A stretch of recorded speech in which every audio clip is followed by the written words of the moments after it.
প্রায় তো শোনা যায় তাই না, যে এই হাই প্রোটিন ডায়েট মানে বেশি প্রোটিন খেলে নাকি কিডনির 12টা বাজে। এই কথাটা কিন্তু অনেকের মনেই একটা চিন্তা তৈরি করে, বিশেষ করে যারা একটু স্বাস্থ্য নিয়ে ভাবেন, ফিটনেস ফ্রিক। তো আজকে আমরা ঠিক এই বিষয়টা একটু গভীরে গিয়ে আলোচনা করব। আমাদের কাছে বেশ কিছু রিসার্চ পেপার, মানে ধরুন মেটা অ্যানালাইসিস আর হেলথ রিপোর্ট আছে। এগুলো ঘেঁটেই আমরা বোঝার চেষ্টা করব যে সুস্থ মানুষের জন্য হাই প্রোটিন ডায়েট কি সত্যিই ঝুঁকির, নাকি ব্যাপারটা অন্যরকম, কাদের জন্য এটা সমস্যা করতে পারে, কেনই বা এই পার্থক্যটা জরুরি। আসুন তো দেখি আসল সত্যিটা কি। প্রথমেই বলি, ম্যাকমাস্টার ইউনিভার্সিটির একটা বেশ বড়সড় মেটা অ্যানালিসিস আছে, মানে অনেকগুলো গবেষণার ফলাফল একসাথে করে দেখা। হ্যাঁ, ওই স্টাডিটা বেশ গুরুত্বপূর্ণ। একদম। তো সেটা আর মাই ফিটনেস প্যাল বা ন্যাশনাল কিডনি ফাউন্ডেশনের মতো কিছু সমীক্ষা থেকে একটা জিনিস কিন্তু বেশ পরিষ্কার। সেটা হলো, যাদের কিডনি সুস্থ, মানে আগে থেকে কোনো সমস্যা নেই, সেই সব প্রাপ্তবয়স্কদের ক্ষেত্রে বেশি প্রোটিন খেলে কিডনির ক্ষতি হচ্ছে এমন কোনো জোরালো প্রমাণ কিন্তু সেভাবে পাওয়া যায়নি। ঠিক, বরং বোল্টোটাও দেখা গেছে কিছু ক্ষেত্রে। হ্যাঁ, কিছু স্টাডিতে তো দেখা গেছে জিএফআর মানে গ্লোমেরুলার ফিল্ট্রেশন রেট, যেটা কিডনির কাজ করার ক্ষমতা মাপে, সেটা নাকি কিছুটা বেড়েও যেতে পারে। তবে এখানেই কিন্তু আসল পয়েন্টটা বুঝতে হবে। আমরা যখন বলছি সুস্থ প্রাপ্তবয়স্ক, হুম, তার মানে হলো যাদের কোনো প্রি এক্সিস্টিং কিডনি ডিজিজ নেই, যাদের ধরুন ক্রনিক কিডনি ডিজিজ বা সিকেডি আছে, বা অন্য কোনো সমস্যা আগে থেকেই রয়েছে, তাদের জন্য বিষয়টা কিন্তু একদম আলাদা। ঠিক, তাদের ক্ষেত্রে তো নিয়মটা অন্য।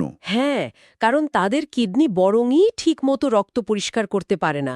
এবার বেশি প্রোটিন খেলে যে বর্জ্য তৈরি হয়, ধরুন ইউরিয়া, হুম। সেটা শরীর থেকে বার করতে তাদের দুর্বল কিডনির ওপর অনেক বেশি চাপ পড়ে যায়। আচ্ছা, মানে লোডটা বেড়ে যায়। একদম। তাই তাদের অবশ্যই ডাক্তারের পরামর্শ নিয়ে প্রোটিন কতটা খাবেন সেটা ঠিক করতে হয়। এই দুটো গ্রুপকে গুলিয়ে ফেললে কিন্তু চলবে না। এই পার্থক্যটা মনে রাখাটা যে কতটা জরুরি, কারণ এই ভুল ধারণার বশে অনেকেই হয়তো দরকারি প্রোটিনটুকুও খেতে ভয় পান। ঠিক তাই। আর শুধু কিডনির ক্ষতির ভয়টাই নয়, সম্প্রতি আরেকটা মেটা অ্যানালিসিস কিন্তু একটা ইন্টারেস্টিং দিকের কথা বলছে। ও তাই নাকি? হ্যাঁ, কোনটা? সেখানে একটা সম্ভাবনার কথা বলা হয়েছে যে ঠিকঠাক প্রোটিনযুক্ত খাবার হয়তো হয়তো অ্যালজাইমার রোগের ঝুঁকি কমাতে পারে। ও, এটা তো বেশ ইন্টারেস্টিং ফাইন্ডিং। হ্যাঁ, এমনকি এটাও বলা হচ্ছে যে এটা ক্রনিক কিডনি ডিজিজের মানে সিকেডির বাড়াবাড়ান্তকেও নাকি কিছুটা স্লো করতে পারে। এটা নিয়ে ভাবার আছে কিন্তু। অবশ্যই ভাবার মতো। তবে এখানে আরও দুটো জিনিস কিন্তু খুব গুরুত্বপূর্ণ। কি কি? এক হলো প্রোটিনের উৎস, মানে কোয়ালিটি, আর দুই হলো পর্যাপ্ত জল পান করা। আচ্ছা।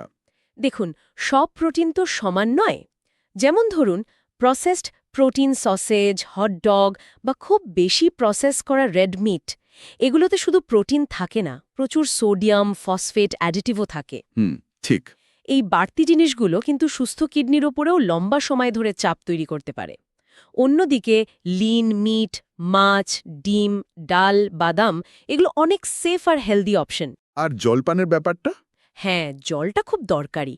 প্রোটিন মেটাবলিজমের পর যে বর্জ্য তৈরি হয়, কিডনি জল ব্যবহার করেই সেগুলোকে শরীর থেকে বের করে দেয়। ও আচ্ছা। তো প্রোটিন বেশি খেলে স্বাভাবিকভাবে বর্জ্য বেশি তৈরি হবে, তাই জলটাও বেশি করেই খেতে হবে, না হলে কিডনির ওপর চাপ পড়বে। হ্যাঁ, এই পুরো প্যাকেজটা মানে ডায়েটের সামগ্রিক দিকটা দেখাটা জরুরি। শুধু প্রোটিন বাড়ালেই হবে না। আমার এক পরিচিত আছে রাহুল, সে বেশ ভালো জিম করে। মাসল বানানোর জন্য প্রোটিন ইনটেক বাড়িয়েছিল, গ্রিলড চিকেন, মাছ, ডাল, ভালো প্রোটিন শেক এইসব। হুম। তো প্রথম দিকে ওর একটু হজমের সমস্যা হচ্ছিল, আচ্ছা, এটা হয় অনেকের। কিন্তু যেই ও জল খাওয়া বাড়ালো আর খাবারে ফাইবার মানে সবজি, ফল এসব যোগ করলো, ব্যাস, ওই অস্বস্তি তো গেলই, উল্টে এনার্জি লেভেল বেড়ে গেল, মাসল ডেফিনেশনও ভালো হলো। দারুণ তো। আর সবচেয়ে বড় কথা, নিয়মিত হেলথ চেকআপে ওর কিডনি ফাংশন টেস্ট রিপোর্ট কিন্তু একদম নর্মাল। এটাই প্রমাণ করে যে একটা ব্যালেন্সড অ্যাপ্রোচ কতটা দরকারি। একদম। তাহলে পুরো আলোচনার সারমর্মটা যদি করি, বলুন। সুস্থ মানুষদের জন্য ভালো কোয়ালিটির উৎস থেকে যদি প্রোটিন আসে, তাহলে উচ্চ প্রোটিন ডায়েট সাধারণত নিরাপদ, এমনকি উপকারীও হতে পারে মাসল বা শক্তির জন্য। কিন্তু শর্ত একটাই, যথেষ্ট জল খেতে হবে আর ডায়েটটা যেন সুষম হয়। ফাইবার, ভিটামিন, মিনারেলস সব যেন ঠিকঠাক থাকে। ঠিক। আর যাদের আগে থেকেই কিডনির সমস্যা আছে, তাদের ক্ষেত্রে বিশেষজ্ঞ বা ডায়েটিশিয়ানের পরামর্শ ছাড়া একদমই নয়, নিজেরা কিছু করতে যাওয়াটা বিপজ্জনক হতে পারে। অবশ্যই। শেষে একটা প্রশ্ন শুধু ভাবনার জন্য রেখে যাই। বলুন। ধরুন যাদের কিডনি এখন একদম সুস্থ তাদের ক্ষেত্রেও দীর্ঘমেয়াদে প্রোটিনের কোয়ালিটি মানে উৎসটা কতটা প্রভাব ফেলতে পারে? বিশেষ করে আজকাল যে প্রসেসড ফুড থেকে প্রোটিন নেওয়ার প্রবণতা বাড়ছে সেটার সাথে ন্যাচারাল হোল ফুড সোর্স থেকে পাওয়া প্রোটিনের লং টার্ম এফেক্টের মধ্যে কি কোনো বড় পার্থক্য থাকতে পারে যেটা হয়তো আমরা এখনো পুরোপুরি জানি না? এটা সত্যি একটা গুরুত্বপূর্ণ প্রশ্ন ভবিষ্যতের জন্য ভাবার বিষয়।